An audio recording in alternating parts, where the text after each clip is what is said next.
औज़ुबिल्लाहिमिनश्शैतानिर्रजीम बिस्मिल्लाहिर्रहमानिर्रहीम। अस्सलाम वालेकुम माय डियर स्टूडेंट्स, हम आज बात करेंगे आपसे फर्स्ट ईयर सब्जेक्ट अकाउंटिंग की, जिसमें हमारा चैप्टर नंबर 3 जर्नल हमने स्टार्ट किया था। तो अपने लेक्चर नंबर 1 में हमने आपको कुछ पॉसिबल एंट्रीज़ जो ट्रांजैक्शंस इनकट होती हैं उनको किस तरीके से हम अपने जर्नल का अपने रिकॉर्ड का हिस्सा बनाते हैं ये करना सीखा था। और अब हम फाइनली अपने क्वेश्चन की तरफ आ जाते हैं कि किस तरीके से आपको एग्ज़ाम में क्वेश्चन पूछा जाता है और आपसे रिक्वायरमेंट में दिया जाता है कि रिकॉर्ड करें इन तमाम ट्रांजैक्शंस को इन प्रॉपर फॉर्म जर्नल में। तो आइए स्टूडेंट्स, सबसे पहले हम पढ़ लेते हैं जो ट्रांजैक्शंस हमें क्वेश्चन में गिवन हैं। तो क्वेश्चन में हमें बताते हैं कि मिस्टर आमिर ने स्टार्ट किया था business under the name of Stylo trader on June 1, 2006 with cash investment rupees 1 lakh and equipment rupees 50,000। It means कि मिस्टर आमिर हैं जिन्होंने सोल प्रोप्राइटर के तौर पे एक बिजनेस शुरू किया है जिसका नाम इन्होंने स्टाइलो ट्रेडर रखा, और इसमें जो इन्होंने इनिशियली इन्वेस्ट किया है वो कैश की इन्वेस्टमेंट की है 1 लाख रुपीज़, जबकि इक्विपमेंट की बात की है 50,000 की। फिर इसके बाद हम आगे बढ़ते हैं स्टूडेंट्स, और फिर बताया जाता है कि ही completed the following transactions during the month of June, यानी कि मंथ ऑफ जून में जो ट्रांजेक्शंस मुकम्मल की गई वो इस तरीके से हैं जो कि बताई गई हैं। तो जून 2 को परचेज की गई है goods from mister Ehsan on account उधार पे ₹10,000, यानी कि सबसे पहले इन्होंने काम शुरू किया। तो जून 2 को इन्होंने परचेज की गुड्स, जैसा कि हमने आपको अपने प्रीवियस लेक्चर में भी बताया कि गुड्स हमारा वो माल होता है, हमारी वो इन्वेंट्री होती है या वो मर्चेंडाइज होती है जिसको हम ख़रीदते ही सेल करने की पर्पस से हैं ताकि उससे मुनाफा कमाया जा सके, या इन अदर वर्ड्स उसका बिजनेस किया जा सके। फिर स्टूडेंट्स हम आगे बढ़ते हैं और बात करते हैं जून की 4 को अगेन परचेज की गई goods from mister Noman on cash ₹5,000। तो 5,000 रुपये की गुड्स खरीदी गई हैं, बट इस टाइम कैश पर खरीदी गई हैं, उधार पर नहीं खरीदी गई, वर्थ है 5,000 रुपीज़। फिर उसके बाद स्टूडेंट्स आगे बढ़ते हैं और बताया जाता है कि जून 6 को ओपन किया bank account ₹40,000, in other words cash को डिपॉजिट कराया गया बैंक में, जिसकी वजह से हमारा अकाउंट जनरेट हुआ 40,000 रुपीज़ इसकी वर्थ है। फिर आगे बढ़ते हैं और जून 8 की बात करते हैं। तो जून 8 में स्टूडेंट्स बताया गया कि चेक एक इशू किया गया to mister Ehsan ₹9,500 in full settlement of his account. तो याद रखिएगा स्टूडेंट, मिस्टर एहसन हमारे सप्लायर थे, हमारे वेंडर थे, जिनसे हमने 2 जून को कुछ माल खरीदा था उधार के ऊपर 10,000 रुपए का, और फिर इनको जून 8 को पेमेंट की गई है by cheque ₹9,500 in full settlement of his account. It means कि स्टूडेंट्स जो मिस्टर एहसन की लायबिलिटी मिस्टर आमिर के बिजनेस पे स्टाइलो ट्रेडर पर जो जनरेट हुई थी वो 10,000 रुपए की हुई थी, जबकि जब इन्होंने जून 8 को पेमेंट की मिस्टर एहसन को बाय चेक, तो वो चेक इन्होंने ड्रॉ किया 9,500 का in favour of mister Ehsan, और इसको सेटल कर दिया पूरे के पूरे अकाउंट से, जो कि 10,000 रुपए का मिस्टर एहसन का अकाउंट जनरेट हुआ था। इट मीन्स कि 10,000 रुपए के बदले 9,500 रुपए पे किए जा रहे हैं, और जो रिमेनिंग 500 बच जाता है वो डिस्काउंट कहलाएगा। तो यहाँ परचेज डिस्काउंट अवेल किया गया है 500 का। तो ये बता रहे हैं कि जो फुल सेटलमेंट हुई है वो हुई है आपकी 10,000 की लायबिलिटी की बाय पेइंग 9,500 बाय चेक। तो उम्मीद करते हैं स्टूडेंट ये बात भी आपकी समझ आई होगी। और फिर आगे बढ़ते हैं और बात करते हैं जून 9 की। तो जून 9 में कहा जाता है स्टूडेंट्स के sold goods to mister Usman को कुछ गुड्स बेची गई फॉर ₹25,000। तो याद रखिएगा स्टूडेंट, जब भी हमें स्पेसिफिकली कैश को मेंशन नहीं किया जाता, चाहे at the time of sale हो या at the time of purchase हो, तो in most of the cases businesses जो हैं क्रेडिट बेस्ड ट्रांजेक्शन ज़्यादा करते हैं। तो विल बी एज्यूमिंग कि हमने यहाँ जब कैश की बात नहीं की तो ये हमारे अकाउंट्स रिसीवेबल या अकाउंट्स पेएबल ही जनरेट होंगे। याद रखिएगा स्टूडेंट इस बात को। आगे बढ़ते हैं और फिर देखते हैं जून 12 की बात करते हैं। तो रिसीव किया गया cheque from mister Usman in full settlement of his account, यानी कि चेक रिसीव किया मिस्टर उस्मान से जून 12 को किस सिलसिले में? मिस्टर उस्मान ने जो हमसे माल खरीदा था 25,000 का, वो अमाउंट इन्होंने चेक की सूरत में हमें पे कर दी, और चूंकि अब फुल सेटलमेंट का अगेन वर्ड है लेकिन कोई अमाउंट नहीं लिखी, तो याद रखिएगा स्टूडेंट, इस केस में हमने यानी कि स्टाइलो ट्रेडर ने फुल पेमेंट यहां रिसीव की है 25,000 रुपीज की। तो उम्मीद करते हैं स्टूडेंट ये बात भी आपकी समझ आई होगी। और फिर आगे बढ़ते हैं, तो deposit mister Usman cheque into bank. तो याद रखिएगा स्टूडेंट, जब तक हम चेक को बैंक में डिपॉजिट नहीं कराते तब तक के लिए वो हमारे पास कैश की हैसियत से ही रहता है।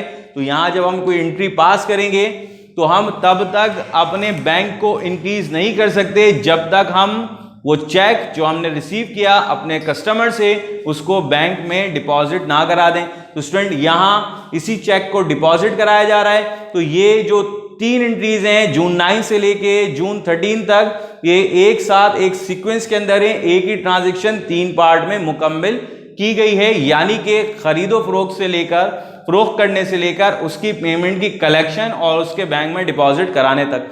फिर आते हैं स्टूडेंट्स, आगे बात करते हैं, और बात की गई है कि कैश सेल्स थी, सेल तो की गई है कैश के ऊपर, but deposited into bank on the same day. तो याद रखिएगा, जब सेम डेट के अंदर वो जो सेल्स थी, कैश सेल्स थी, वो पैसे आपने बैंक में जमा करा दिए, तो इट मींस कि आपका bank account same day increase कर जाएगा और फिर आपको यहां कैश को मेंशन करने की जरूरत नहीं पड़ेगी। तो उम्मीद करते हैं स्टूडेंट्स ये जो कुछ ट्रांजैक्शंस आपको अपनी स्क्रीन पर नजर आ रही हैं, आपकी ये तमाम की तमाम बातें समझ आ गई होंगी। अब अपने नेक्स्ट फेज में इन तमाम की तमाम ट्रांजैक्शंस को रिकॉर्ड करना सीखते हैं। तो सबसे पहले जो बात की गई है स्टूडेंट्स, मिस्टर आमिर ने स्टार्ट किया है business under the name of Stylo traders on June 1। तो सबसे पहले हम डेट के कॉलम में डेट को मेंशन करेंगे। तो ये बात कर रहे हैं जून की 1 की, जिसमें मिस्टर आमिर ने जो इन्वेस्टमेंट की इन फॉर्म ऑफ कैश की। तो इट मींस कि यहां स्टूडेंट याद रखिएगा, जैसे कि हमने आपको पहले भी बताया था कि एसिड की सूरत में कैश आपका इंक्रीज हो रहा है, जबकि इक्विपमेंट भी आपका एसिड है, एसिड की सूरत में आपका इक्विपमेंट भी बिजनेस में इंक्रीज हो रहा है। तो जब ये दोनों की दोनों अमाउंट्स आपकी इंक्रीज हो रही हैं, तो याद रखिएगा स्टूडेंट, एसेट्स जब भी इंक्रीज होते हैं तो they are recorded on the debit side of the equation और debit side of the journal. तो ये भी डेबिट में आएगा। जबकि बात की गई है इन्वेस्टमेंट की, तो इन्वेस्टमेंट से मुराद होती है कैपिटल की। तो मिस्टर आमिर ने जो कैपिटल की सूरत में कारोबार को दिया, उसमें भी कैपिटल में इजाफा हुआ, और जब भी याद रखिएगा कैपिटल इंक्रीज होता है तो it is recorded on the credit side of the equation और इन जर्नल। तो उम्मीद करते हैं स्टूडेंट ये बात आपकी समझ आई होगी। आइए इस एंट्री को रिकॉर्ड करना सीखते हैं। तो सबसे पहले हम बात करेंगे, जैसे कि हमने आपको अपने प्रीवियस लेक्चर में भी बताया था कि हम जब भी अपनी ट्रांजैक्शन को रिकॉर्ड का हिस्सा बनाते हैं, जर्नल में रिकॉर्ड करते हैं, तो सबसे पहले तमाम के तमाम जो डेबिट आइटम्स होते हैं उनको रिकॉर्ड करते हैं। तो कैश जो है वो हमारा यहाँ डेबिट का आइटम है, तो कैश डेबिट हो जाएगा, जिसकी अमाउंट है 1 लाख रुपीज स्टूडेंट्स। इसी तरीके से स्टूडेंट्स हमारे पास इक्विपमेंट भी एसिड की तौर पे ही मौजूद है, तो यहां एसिड भी आपका इंक्रीज हो जाएगा, तो इक्विपमेंट भी आपका डेबिट हो गया वर्थ रुपीज 50,000। और चूंकि कैपिटल है तो मिस्टर आमिर का कैपिटल है, तो आमिर का कैपिटल जैसे कि हमने आपको बताया था, क्रेडिट साइड की जो भी चीजें रिकॉर्ड की जाएंगी वो पर्टिकुलर कॉलम के एन दरमियान से आप लिखना शुरू करेंगे ताकि वो राइट साइड पर रिफ्लेक्ट हो जाए। तो आमिर का जो कैपिटल है स्टूडेंट, हमारी डेबिट और क्रेडिट साइड्स इक्वल होनी चाहिए। तो total investment from Aamir is rupees 1,50,000 बनता है, क्योंकि कैश की सूरत में इन्होंने 1 लाख रुपए इन्वेस्टमेंट की, जबकि इक्विपमेंट की सूरत में इन्होंने 50,000 रुपए इन्वेस्ट किए। तो total investment in business from Aamir side is rupees 1,50,000। तो ये ट्रांजेक्शन आपके रिकॉर्ड का हिस्सा बन जाती है। और अब हम इसकी नरेशन को रिकॉर्ड करेंगे। तो नरेशन को रिकॉर्ड हम किस तरह करेंगे, तो to record mister Aamir's investment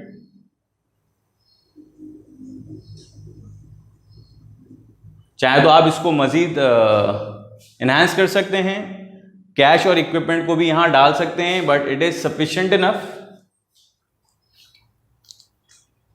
तो आगे बढ़ते हैं स्टूडेंट्स, पे बात कर लेते हैं हम अपनी जून की सेकंड की, जो कि अब हमारे पास ट्रांजैक्शन मौजूद है। बताया गया कि परचेज की गई goods from mister essence on account ₹10,000, यानी कि उधार पर गुड्स खरीदी गई हैं। तो इसका मतलब ये है कि हमने आपको बताया था कि जब भी आप गुड्स खरीदते हैं तो उसके लिए स्पेसिफिक वर्ड परचेजेस को यूज करते हैं। तो परचेजेस स्टूडेंट्स यहां डेबिट हो जाएगी 10,000 रुपीज से,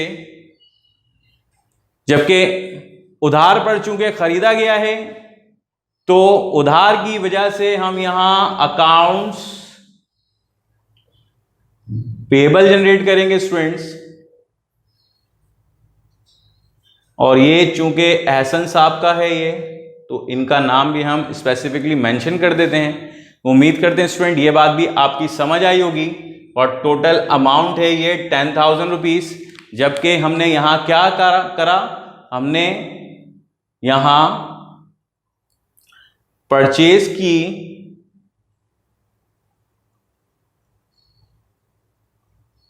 गुड्स ऑन अकाउंट या ऑन क्रेडिट, जो भी आप इसमें टर्म यूज करो, कोई प्रॉब्लम नहीं है। उम्मीद करते हैं स्टूडेंट ये बात भी आपकी समझ आई होगी। अब आगे बढ़ते हैं अपनी थर्ड ट्रांजैक्शन की तरफ, जिसमें बताया जाता है जो कि जून 4 को इनकर्ड हुई है। तो स्टूडेंट्स बताया गया कि गुड्स खरीदी गई from mister Numan, but this time on cash ये खरीदी गई हैं। तो इट मीन्स कि आपकी गुड्स तो बिजनेस का हिस्सा बनी है, जिसे हम वर्ड परचेजेस यूज करते हैं। तो वर्ड परचेजेस आ गया, परचेजेस डेबिट, और चूंकि कैश पे खरीदी गई तो कैश स्टूडेंट्स आपके पास से जा रहा है, एक एसेट में कमी आई, तो परचेजेस क्रेडिट, परचेजेस के बाद कैश इसके अगेंस्ट क्रेडिट हो जाएगा। तो जिसकी अमाउंट है 5,000 रुपीज। और स्टूडेंट्स आप इसकी जो नरेशन लिखेंगे,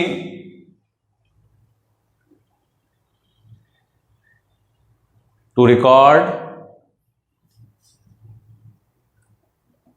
purchased goods on cash. Student cash की ट्रांजैक्शंस में अगर आप वेंडर या सप्लायर का नाम नहीं भी लिखते तो भी कोई फर्क नहीं पड़ता, चूंकि यहाँ हम जो अकाउंट्स पेबल जनरेट कर रहे थे तो उसमें हमें अपने तमाम के तमाम जो सप्लायर्स होते हैं जिनसे हम उधार पे कारोबार करते हैं या कस्टमर्स होते हैं, उनके स्पेसिफिकली सब्सिडरी अकाउंट्स भी जनरेट करने होते हैं, उनके इंडिविजुअल अकाउंट्स भी जनरेट करने होते हैं, जिसकी वजह से ये नाम हमें मेंशन करना बाज़ केसेस में ज़रूरी हो जाता है, ताकि आगे आने वाली चीज़ों में हमें प्रॉब्लम का सामना ना करना पड़े, आइडेंटिफाइबल हो जाएं ये चीज़ें। उम्मीद करते हैं स्टूडेंट्स ये बात भी आपकी समझ आई होगी।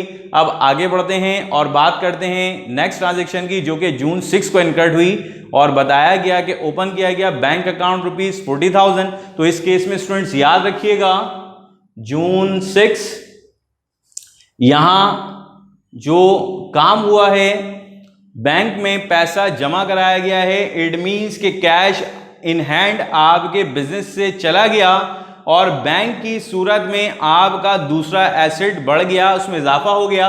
तो यहाँ इंक्रीज होने वाला एसेट जो है वो बैंक है, तो इसलिए इसको डेबिट साइड में रिकॉर्ड करेंगे। जबकि डिक्रीज होने वाला जो एसेट है वो हमारा यहाँ कैश है, जो कि बैंक में डिपॉजिट कराया गया, जमा कराया गया। तो आपसे कहा जाए कि ओपन बैंक अकाउंट, या आपसे कहा जाए डिपॉजिटेड चेक इनटू बैंक या डिपॉजिटेड कैश इनटू बैंक, इन तमाम के मतलब सेम है। तो आपकी यही एंट्री रिकॉर्ड का हिस्सा बनेगी। और बात कर लेते हैं इसकी अमाउंट की, तो जो अमाउंट थी वो 40,000 रुपीज थी। और चूंकि हमने इस ट्रांजेक्शन को जो रिकॉर्ड करा है वो 40,000 रुपीज से करा है, और इस ट्रांजेक्शन में हमने जो काम करा है हमने अपना बैंक अकाउंट ओपन किया है तो हम लिख सकते हैं कि to record deposited cash into bank. तो उम्मीद करते हैं स्टूडेंट ये बात भी आपकी समझ आई होगी। अब आगे बढ़ते हैं और बात कर लेते हैं जून की 8 की। तो स्टूडेंट्स यहां जून 8 में जो बात की गई वो कहा गया कि चेक इशू किया गया मिस्टर एसन को of ₹9,500 in full settlement of his account. तो याद रखिए स्टूडेंट, मिस्टर एसन से हमने कुछ खरीदारी की थी गुड्स की ऑन जून 2, तो जिसमें इनका अकाउंट्स पेबल जनरेट हुआ था 10,000 रुपीज का। तो अब इसकी पेमेंट की जा रही है और कहा यह जा रहा है कि ये पूरा का पूरा जो अकाउंट है वो सेटल हो रहा है, खत्म हो रहा है, निल हो जाएगा। तो आइए सबसे पहले इस अकाउंट को जो हमने जनरेट किया था तो क्रेडिट साइड में रिकॉर्ड किया था, इसको जब खत्म करने जा रहे हैं तो इसको हम इसके अपोजिट साइड में रिकॉर्ड का हिस्सा बनाएंगे।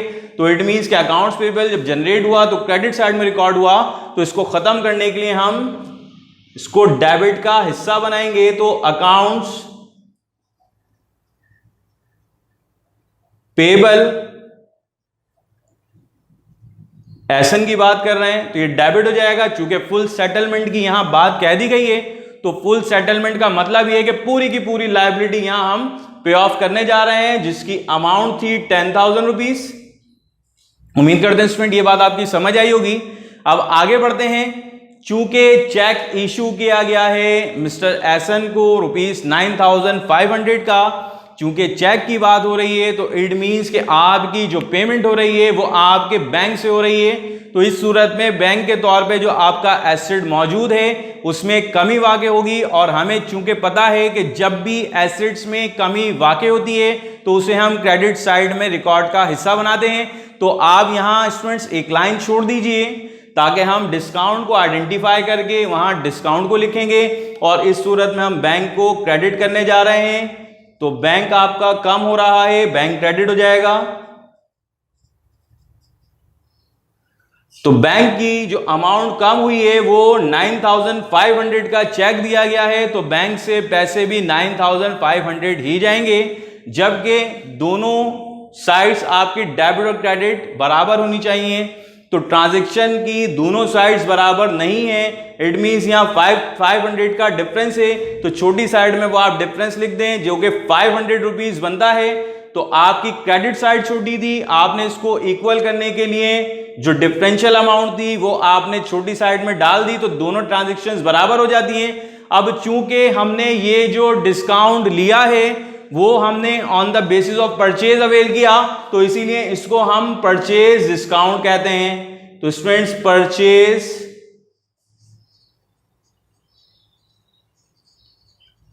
डिस्काउंट यहां आपका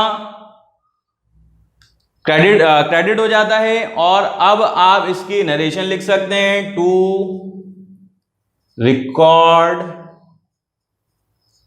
पेमेंट ऑफ सप्लायर या वेंडर, आप इसको लिख सकते हैं। उम्मीद करते हैं स्टूडेंट ये बात भी आपकी समझ आई होगी। इंशाल्लाह आपसे नेक्स्ट लेक्चर में पार्ट बी में आगे मजीद कंटिन्यू करेंगे। तब तक के लिए अपना ख्याल रखिएगा। अल्लाह हाफिज़, अस्सलाम वालेकुम।